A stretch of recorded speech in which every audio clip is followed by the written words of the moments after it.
Jain sir, मेरा नाम रंजीता है। मैं हरियाणा से हूं और मुझे राजस्थान काडर एलोकेट हुआ है। सर, मेरी डिस्ट्रिक्ट प्रैक्टिकल ट्रेनिंग के दौरान शुरुआत में ही एक अति विषम लॉ एंड ऑर्डर सिचुएशन का जिले में सामना करना पड़ा। सर, इस दौरान मुझे संयम के, स्पेशली पुलिस फोर्सेस में संयम के महत्व का ज्ञान हुआ। सर, क्योंकि लगभग सभी तरह के आंतरिक सुरक्षा के मामले हों या लॉ एंड ऑर्डर की सिचुएशन हो, वहां पर हम अपने ही देश के नागरिकों का सामना कर रहे होते हैं और इस परिस्थिति में ये जरूरी हो जाता है, अति आवश्यक है कि हम संयम बरतें। और जैसा कि सर हमारी अकादमी में भी काफी जगह हम ये पढ़ते हैं कि सरदार पटेल जी ने आईपीएस प्रोबेशनर्स और आईपीएस अधिकारियों को संबोधित करते हुए कहा था कि अगर कोई जिस क्षण एक पुलिस अधिकारी अपना संयम खो देता है, उसी क्षण वो एक पुलिस अधिकारी नहीं रहता।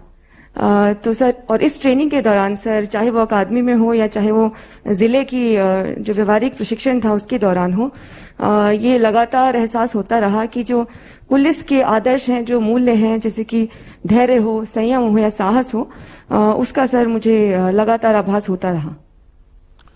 रंजीता जी, आपने ट्रेनिंग के दौरान जो भी उपलब्धियां हासिल की है उनके लिए आपको बहुत बहुत बधाई। और अभी अतुल जी आपका वर्णन भी कर रहे थे। आपके बारे पढ़ और सुन रहा था तो लगा कि आपने हर जगह अपना सिक्का जमाया है। आपने जो कुछ भी हासिल किया है उसे आपके घर, गांव, अड़ोस पड़ोस में अब बेटियों को लेकर बदलाव दिखता है या नहीं? क्या अनुभव आता है? सर, प्रथम धन्यवाद सर। सर, आसपास जो परिवार है, परिवारगण है, मित्रगण है, समाज है, सर हमारे जैसे ही सिलेक्शन के बाद में पता चला कि सिलेक्शन हुआ है तो विभिन्न वर्गों से सर कॉल्स आए कि आप आइए और हमारे यहाँ बच्चों से बातचीत कीजिए। और उसमें विशेषतः सर जो गर्ल चाइल्ड था सर, उस पर फोकस रहा कि आप उनसे बात कीजिए क्योंकि आप एक मोटिवेशन, एक रोल मॉडल की तरह एक्ट कर सकते हैं। सर, यही अनुभव मेरा जिले में भी रहा।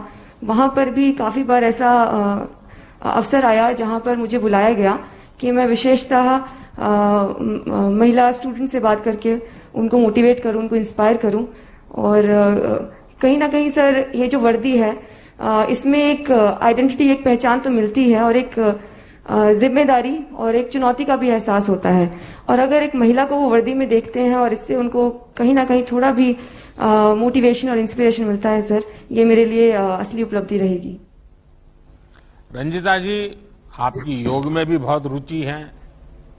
आपने जो पढ़ाई की उससे लगता है कि आप पत्रकारिता क्षेत्र में आगे बढ़ना चाहती थी, तो फिर इस रास्ते में आप कैसे पहुंच गई?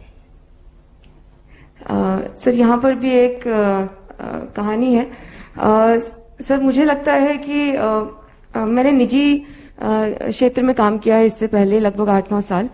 परंतु सर, मैं कुछ ऐसा एक काम करना चाहती थी जिसका असर मुझे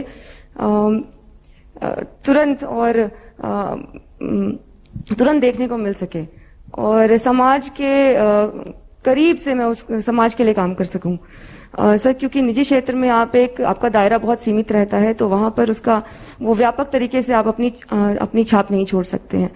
तो प्रशासनिक सेवा हो या पुलिस सेवा हो सर, ये आपको ये मौका देती है।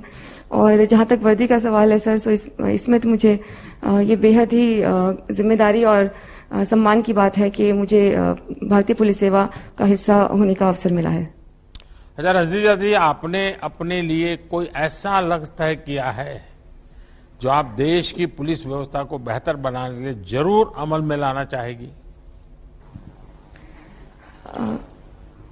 सर, पुलिस को मुझे याद है सर, पिछली दफा जब आपका ये इंटरैक्शन हुआ था तो आपने कहा था जहां पुलिस की बात आती है वहां पर डंडा, बल, इसके प्रयोग की बात आती है। तो सर, अगर मैं फील्ड में जाकर पुलिस की छवि को सुधारने, उसको बेहतर करने, उसमें किसी भी प्रकार का अगर योगदान दे पाऊंगी, पुलिस को एक्सेसिबल बनाने के लिए, पुलिस स्टेशंस को एक्सेसिबल बनाने के लिए, ओवरऑल जो इमेज है पुलिस की, अगर उसको जरा भी इम्प्रूव करने में अगर मेरा योगदान रहा सर, वो मेरे लिए एक बड़ी उपलब्धि रहेगी और मेरा लक्ष्य भी रहेगा। रंजीता जी, जो मैंने आपके विषय में जाना, सुना, आपको एक मैं ऐसे ही एडवाइस देना चाहूंगा कि वो अपनी ड्यूटी से जुड़ा हुआ नहीं है। आपको जहां भी ड्यूटी का अवसर मिले, सप्ताह में 1 घंटा किसी न किसी गर्ल्स स्कूल में जाकर के उन बच्चियों से ऐसे ही गपशप कीजिए। ये जीवन भर इस क्रम को बनाए रखिए। सप्ताह में 1 घंटा किसी न किसी गर्ल्स स्कूल में जाना, उन बच्चियों से मिलना, बातें करना, उनसे चर्चा करना।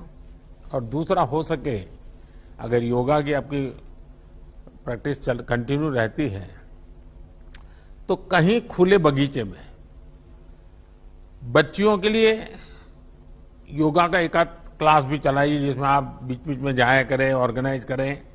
ये आपकी ड्यूटी के सिवाय कुछ काम कीजिए। आप देखिए इसका असर कुछ ज्यादा ही होगा।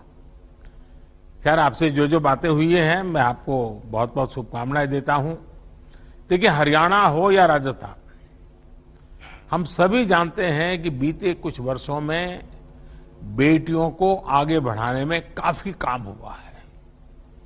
आप इन दोनों राज्यों में सामाजिक चेतना की लहर को मजबूत करने में अपनी भूमिका बहुत बखूबी से निभा सकती है। आपकी जो कम्युनिकेशन की पढ़ाई है, जो समझ है, वो आज पुलिस की एक बहुत बड़ी जरूरत है। उम्मीद है कि इसका भी आप भरपूर प्रयोग आने वाले समय में करेगी। मेरी आपको बहुत बहुत शुभकामनाएं हैं। धन्यवाद सर। जय हिंद सर।